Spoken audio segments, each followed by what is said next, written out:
সকালবেলা ঘুম থেকে উঠে যে ব্যক্তির কথা বন্ধু তোমার মনে পড়ে, যার ছবি তোমার মাথায় আসে প্রথম, তাহলে তার থেকে তুমি কি সংকেত পাও, তোমাকে কি সংকেত বোঝায়, এটার কারণ কি, সেই ব্যাপারেই আজকে তোমাদের সাথে কথা বলবো।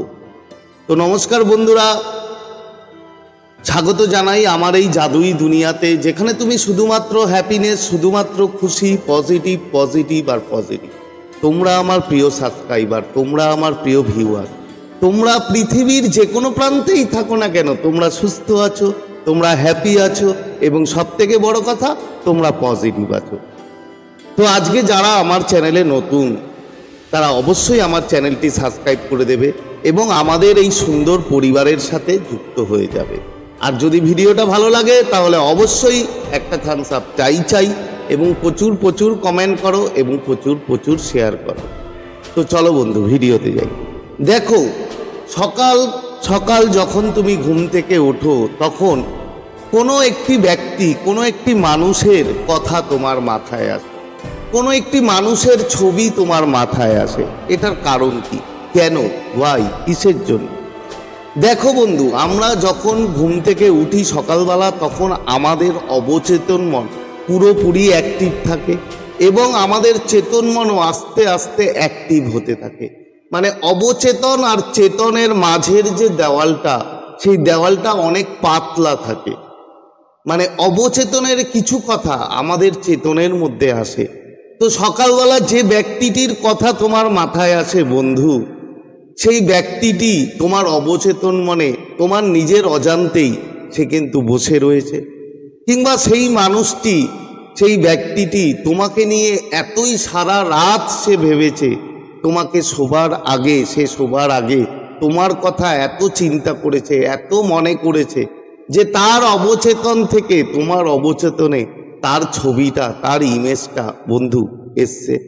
এবং সারা রাত ধরে তোমার অবচেতন কাজ করে যখন সকালবেলা তোমার চেতন মন আস্তে আস্তে অ্যাক্টিভ হচ্ছে, মানে তুমি ঘুম থেকে জাগছো, তুমি ঘুম থেকে উঠেছো সবে মাত্র, সেই মুহূর্তেই কিন্তু বন্ধু অবচেতন থেকে চেতনে তোমার সেই ব্যক্তিটির কথা, কি ব্যক্তিটির ইমেজ, কি ছবি তোমার চেতনে এসছে এবং তুমি তা ভাবছো এবং তোমার মনে পড়েছে।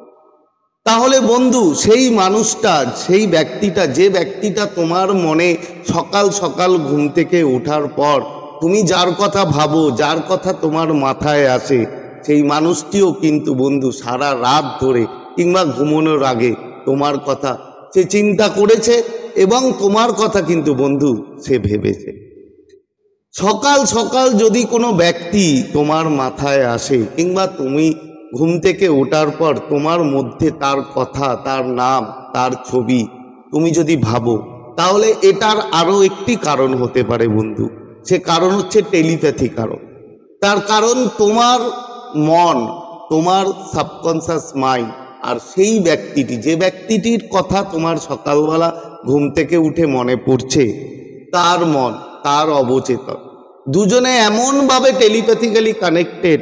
একটা কথা বন্ধু মনে রাখবে, টেলিপ্যাথি তোমরা জানো, টেলিপ্যাথি এমন একটা ফ্রিকোয়েন্সি, এমনভাবে কানেক্ট হয় যে সেই ব্যক্তিটি যখন তোমার কথা মনে করে, সে হয়তো সারা দিন রাতে কোনো না কোনো সময় কিংবা সব সময় সে কিন্তু তোমার কথা মনে করছে, মনে করে টেলিপ্যাথিক্যালি যে মেসেজগুলো, যে কানেকশন তোমার মধ্যে পাঠাচ্ছে, তোমার সাবকনসিয়াস কিন্তু বন্ধু সেটা রিসিভ করে এবং তুমি সকাল সকাল যখন ঘুম থেকে ওঠো তখন কিন্তু সেই ব্যক্তিটির কথা কিংবা সেই ব্যক্তিটির ছবি তোমার মাথায় আসে। এটা আর কিছুই না, এটা টেলিপ্যাথিক্যালি তোমরা দুজন কানেক্টেড। হতে পারে তোমাদের সাথে হয়তো কোনো কথা নেই, কিংবা হতে পারে তোমরা দুজন এখনো সম্পর্কে আছো, তারপরেও যদি সকাল সকালে এমন হয়, সেটা হতে পারে তোমরা সম্পর্কে থাকার মধ্যেও সেটা আসতে পারে, কিংবা তোমাদের সাথে অনেক দূর হয়ে গেছে, দূরত্ব বেড়ে গেছে, বহুদিন কথা নেই, কিন্তু তারপরেও তুমি বুঝতে পারো না যে সকাল সকাল আমি ঘুম থেকে ওঠার পর কি করে তার কথা আমার মাথায় আসবে, কি করে তার ইমেজটা আমার মাথায় আসে। তো এটা বন্ধু আর কিছুই না, তোমরা দুজনে টেলিপ্যাথিক্যালি কানেক্টেড।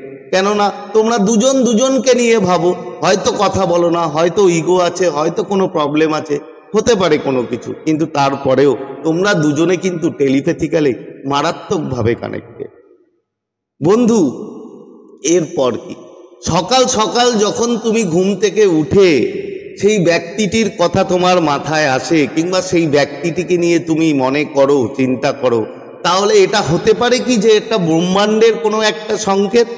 হ্যাঁ বন্ধু, এটা হতে পারে যে ব্রহ্মাণ্ডের দেওয়া কোনো একটা সংকেত, যে ব্রহ্মাণ্ড তোমাকে বোঝাতে চাইছে যে সেই মানুষটা আর তুমি দুজনের মধ্যে এখনো কিছু সম্পর্ক, কিছু লেসেন, হয়তো কিছু কার্মিক এখনো বাকি আছে, যার জন্য বারবার ব্রহ্মাণ্ড তোমাকে সংকেত দেয়।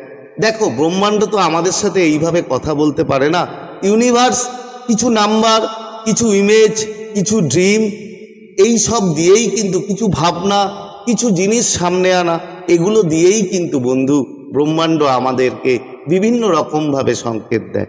তো যদি সকালবেলা ঘুম থেকে উঠে তোমার সেই ব্যক্তিটির কথা যদি মনে পড়ে, সেই ব্যক্তিটি যদি তুমি তাকে নিয়ে ভাবো, তাহলে এই ইউনিভার্স, এই ব্রহ্মাণ্ড বন্ধু তোমাকে সংকেত দিচ্ছে যে তোমার এই বিষয় নিয়ে কাজ করা উচিত, তোমাকে হয়তো তার সাথে কথা বলা উচিত, কিংবা তোমার হয়তো তার সাথে কোনো না কোনোভাবে কানেকশন তৈরি করা উচিত।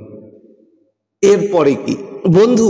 সকাল সকাল ঘুম থেকে উঠে যখন তোমার তার কথা মনে পড়ে, যখন তুমি যে ব্যক্তিটির কথা মনে পড়ে, সেটা হতে পারে যে তোমার সেই প্রিয় মানুষটি, তোমার সেই ব্যক্তিটি হয়তো সারা দিন রাত ধরে তোমাকে এনার্জি পাঠাচ্ছে, তোমাকে ভাইব্রেশন দিচ্ছে। তার ফলে কি হয়, সকাল সকাল তো তুমি তার নাম দেখোই, তাকে নিয়ে ভাবোই ঘুম থেকে ওঠার পর। এছাড়াও তুমি বিভিন্নভাবে সারা দিন রাত তার কথা তোমার মাথায় থাকে, তুমি বিভিন্নভাবে তার নাম দেখতে পাও, তুমি বিভিন্নভাবে তার রিলেটেড এমন কিছু দেখতে পাও, যেগুলো দিয়ে তুমি বুঝতে পারবে বন্ধু যে সেই মানুষটা তোমাকে নিয়ে প্রচুর ডেসপারেট। সে মানুষটা হয়তো ইগোর জন্য কিংবা কোনো না কোনো কারণবশত হয়তো তোমার সাথে কথা বলছে না। হতে পারে সেই মানুষটার সাথে তোমার কোনো যোগাযোগ নেই, কোনো কমিউনিকেশন নেই, কিন্তু তোমরা দুজনে এমনভাবে আত্মিকভাবে কানেকশন। দেখো বন্ধু, আমরা ফিজিক্যালি অনেক দূরে থাকতে পারি, হয়তো আমি এখানে আছি, তুমি হয়তো অনেকটা দূরে আছো, অন্য দেশে আছো, কিন্তু তারপরেও বন্ধু আমাদের আত্মা, আমাদের সোল, এদের মধ্যে কিন্তু কোনো দূরত্ব হয় না, কোনো দূরত্ব তৈরি হয় না। তোমার আত্মা আর আমার আত্মা যদি কানেক্টেড থাকে, তাতে তুমি হতে পারো পৃথিবীর ও প্রান্তে থাকো, আমি পৃথিবীর এ প্রান্তে থাকি, কিন্তু আমরা যেহেতু আত্মিকভাবে কানেক্টেড, সোল কানেক্টেড, তাই বন্ধু তোমার আত্মা আমার আত্মা কিন্তু এমনভাবে কানেক্টেড আছে যে তুমি চাইলেও সেই মানুষটাকে তুমি ভুলতে পারবে না। সেই মানুষটার রিলেটেড এত কিছু নাম, নাম্বার, এভরিথিং সব কিছু তুমি দেখতে পাবে। এবং সকাল সকাল ঘুম থেকে ওঠার পর সেই মানুষটির কথা, সেই মানুষটির ছবি যদি তোমার মাথায় আসে, তাহলে ভেবে নাও তোমরা দুজনে সোল কানেক্টেড, আত্মিকভাবে কানেকশন তোমরা তৈরি করেছো, এবং তোমাদের মধ্যে এই সাইনগুলো বন্ধু আসে। তো আজকে শেয়ার করার মতো ভিডিও বন্ধু এই ছিল, আশা করি তোমরা বুঝতে পেরেছো। তো আজকের মতো তোমাদের কাছ থেকে বিদায় নিচ্ছি, আবার খুব তাড়াতাড়ি দেখা হবে তোমাদের সাথে নতুন একটা ভিডিও নিয়ে। ততক্ষণ তোমরা ভালো থাকবে, খুশি থাকবে, হ্যাপি থাকবে, এবং সব থেকে বড় কথা পজিটিভ থাকবে। Thank you so much.